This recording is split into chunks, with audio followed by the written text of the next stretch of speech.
Aloha, Scott Bell coming to you live from Waimea Bay, Oahu. It's May 24th, 2016, and I got this book, Ego is the Enemy. So this is an advanced copy. I got it from the Amazon Biden program, and it's a really cool book. Ryan Holiday looks like a lot of research on history and people to make this book happen. So you got people like everybody from George Marshall, who was a general in World War II, Alexander the Great, Mr. DeLorean, the guy who built cars.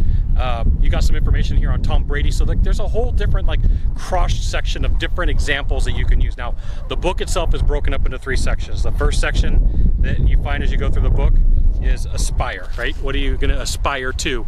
And what happens as you're aspiring to get somewhere, and the setbacks that you have and the success that you have. So which brings us to section number 2. Section number 2 is going to be success, right? So things happen when you become successful. You start getting attention, you get notoriety, people want to do cool things for you, with you, and around you. And then you know what? Here's what happens is it goes to your head, and then your boom, ego kicks in, right? And the ego will allow you to think that you're more capable of delivering what you can than what you really can do, all right? So it's just it's a natural process. And so here's the thing, the book has got a lot of examples, like I shared with you, about Alexander the Great, George Marshall, who did develop the Marshall Plan after World War II, and all the things that went into not letting the ego get in the way and being able to be coached and being able to be instructed. And that's one of the things that I myself have run into, and I know that a lot of times when I coach people, they run into it themselves as they start getting in their own way. They hit a certain level of success, and then next thing you know is you see them go on a spiral going downwards because they couldn't pay attention, they couldn't listen, they think that they're greater than what they are. So here's the thing, I'm going to make whoever I coach from now on read this book. You know, it's 220 pages. For the most part, it's an easy read. I picked it up and started reading it this morning here at the beach. You know, finished it up in about 2 hours, just kind of letting the world go by. I got to tell you, I was kind of distracted and, sitting here at Waimea Bay. But overall, an amazing book. Pick it up. You should be able to pick up something from it and be like, you know what, I see I made that mistake myself.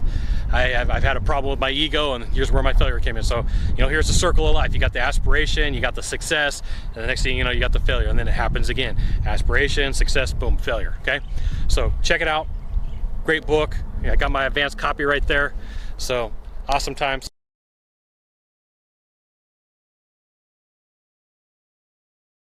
Hi, my name is Alicia Dunhams, and I am giving a review of The Ego is the Enemy by Ryan Holiday. I give it 4.5 stars, and I love this book. I love how calming it was. I want to acknowledge Ryan for really contributing to the world in this way by writing a book in terms of ego. And what it made me think is ego generational? Is it based on gender? What we're seeing right now in the current political state of a lot of ego, and how ego is really the overcompensation of feelings of inadequacy. So when we're feeling down, when we fail, there's an automatic upswing. Ryan introduces this in his book, and my question is, and what I'm looking forward to knowing more is, and learning more is this something that's going to eventually die off? Is this a baby boomer thing? Do the millennials have ego? Of course they do. But how is it manifesting? And are we doing things to be seen in a good light, or are we doing things because it's really heart-based? So as the universal psyche changes in the world, going from a more critter brain, as I like to call it, to a more heart-based existence, and the ego is dying off, are people going to be creating things out of a desire of good, or will we always, is the ego part of the critter brain, the part of survival, of walling off, of protecting ourselves when things go wrong, when we fail? And does it really take a huge shift in consciousness to come from a place of the death of ego, if you will, and loving, acknowledging, being driven by love versus fear, which ego to me is fear feeds ego, and inadequacy feeds ego. So thank you, Ryan. I loved this book, and I look forward to the obstacles in the way. Thank you so much.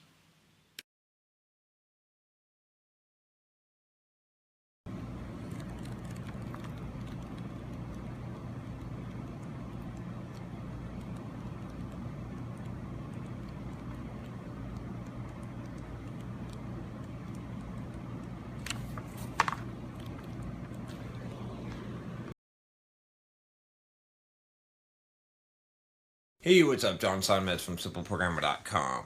So I got another book review for you, catching up on my book reviews here. So this book is, and you can check out my list of book reviews here if you want to see a playlist of all my book reviews. I hate to give it a sort of negative book review, another one, but I read Ryan Holiday's Ego is the Way. I was extremely excited about this book because I really enjoyed his Obstacles Away. In fact, I actually did an old book review on the Obstacles Away here, and you can check out the book. It's a really, really good book. But Ego, or did I say Ego is the Way? This book is called Ego. What is it? Ego is the Enemy. That's the name of the book, and I've been waiting for this, right? But I just feel like the book did not quite meet the expectations. I felt like it was a good book and it was a good message. And again, maybe it's because I've heard this message so many times before. But I felt like some of the examples were stretched in history, and that perhaps Ryan was going through a difficult part in his life, and maybe had faltered a little bit. And that's, he's writing from a place that was not a place of strength. Like in Obstacle of the Way, I feel like Ryan is writing from a place of strength. And Ryan's a great guy. I actually spoke to him, got to talk with him on the phone, and I've written for his online paper. He's editor for the Observer, for the New York Observer. And so he's an awesome guy. But I do feel like the Obstacles Away, he was in his stride. He was in a place of strength, where this came from maybe a place of not as much strength. But I do think the book was written excellently. I think that the points are mostly good. The last few chapters of the book were actually really excellent. That's probably the best part of the book. It's essentially about the idea that ego gets in the way of a lot of things, and it's written just like Ryan's past books, like Obstacles Way, using historical stories. Same thing, if you're familiar with Robert Greene, and you like this approach of using stories from history, then you'll probably like this book and like some of the stories here. There's some good stories from history, definitely, but I do feel like that ego in the way that it's defined is not quite as much of a hindrance as the way that Ryan kind of portrays it here. I feel like he's sort of gotten tired of chasing things, and so he's sort of kind of tuned that down. I guess what I'd say is missing is the hunger, right? And that's some of that has to be driven not necessarily by ego, but by ambition. And I think that when you completely eliminate ego, you tend to eliminate ambition to some degree. Not that, and there's different ways that people define ego, but I think ambition is an important ingredient in success. And I feel like the book sort of quells that, or tries to dampen ambition through dampening ego. I think the message of dropping ego is important, and definitely learning from failures and being able to be humble. But there has to be a certain I think thread of not necessarily arrogance, but extreme confidence or ambition that has to run through you in order to be able to do really great and phenomenal things. You have to, think extremely highly of yourself, I believe, in order to be able to, push the envelope, to push hard enough. And I'm not sure that some of these historical examples quite paint the accurate picture. I think it's sort of cherry picked. So, but again, I don't mean to bash the book, because I feel like it is a solid quality book, and there's a lot of good lessons in there. It's just, in comparison to Obstacles Away, I didn't feel like it was as valuable and as many lessons to learn. Whereas Obstacles is the Way, I just, devoured that book and read it multiple times. But I still recommend the book, just, again, not as highly. I'd probably give it 4 out of 5 stars, maybe 3.5 out of 5 stars, honestly. If just my personal view on it.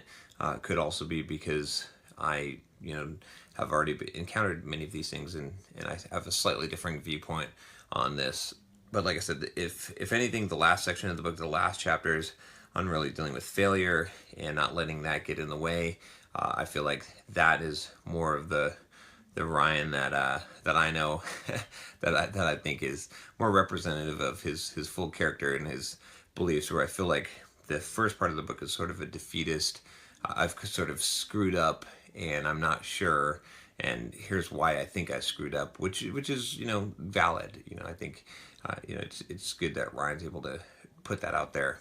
But anyway, I definitely would recommend checking out the book, but I can't give it my highest recommendation. If you like this video, subscribe to the channel, and if you'd like to see the other book reviews that I've done, you can check them out here. Take care.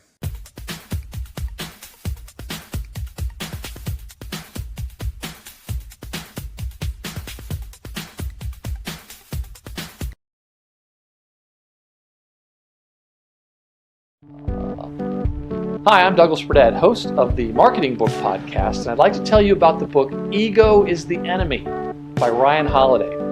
Ryan Holiday is the author of 2 best-selling marketing books, Trust Me I'm Lying, Confessions of a Media Manipulator, and Growth Hacker Marketing, a primer on the future of PR, marketing, and advertising. His 3rd book, The Obstacle is the Way, The Timeless Art of Turning Trials into Triumph, draws its inspiration from Stoicism, the ancient Greek philosophy of enduring pain or adversity with perseverance and resilience. The book quickly gained a cult following among NFL coaches, world-class athletes, TV personalities, political leaders, and others around the world. In Ego is the Enemy, which is the sequel to The Obstacle is the Way, Holiday turns his attention inwards to the greatest impediment any of us faces in our pursuit of success, ourselves.